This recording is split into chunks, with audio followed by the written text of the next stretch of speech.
Assalamu alaikum wa rahmatullahi wa barakatuh. I saw a video the other day.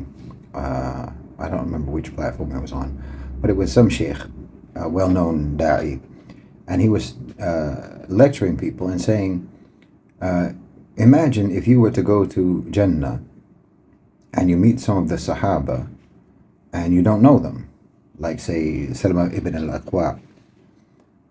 You've never heard of him, great Sahabi. He mentioned a few others from the Sahaba who aren't, everyone knows Abu Bakr and Umar and Ali and Uthman and so on. But many of the Sahaba are unknown to a large proportion of the Muslims who don't study the Seerah and so on, and don't study Hadith and whatnot. And he was saying, imagine the problem, he said, for example, you see people in Jannah, you see the Sahaba in Jannah and you don't know them. And then you say, let me take me on a tour of Jahannam, and you'll see all of these people that you know, these celebrities and whatnot, these people who you're familiar with in popular culture, and saying that it's a problem if you know more people in Jahannam than the righteous people in Jannah. And of course his point was that you should try to learn about the Sahaba. But you see the problem with this line of reasoning. He's talking about you're in Jannah. You made it. By definition, you have succeeded.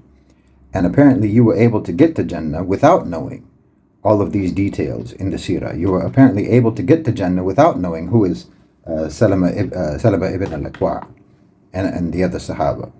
Okay, it's your loss in this life if you don't know about those people. If you don't know about the best generation of mankind. That will help you in your life. But by his own point, he's saying that in fact, you don't need to know about them in order to make it to Jannah. And then saying that somehow it's a problem if you are in Jannah, but you don't know these lesser known Sahaba. How? You made it. You're in Jannah. Khalas, you succeeded. You reached the victory. You see, this is where da'is lose me. Like, if you want to emphasize the importance of learning about the Sahaba, learning the Seerah, and so on, do that. Explain to people how it's beneficial to them in their life. But you don't have to know all of the Sahaba. You don't have to know all the details of the Seerah. You don't have to know all the details of fiqh. You don't have to know all of these things in order to reach Jannah. Even by your own lecture, you're telling people you've made it to Jannah, but it's a tragic mistake that you don't know this Sahabi or that Sahabi. No, it's not. You made it to Jannah, khalas.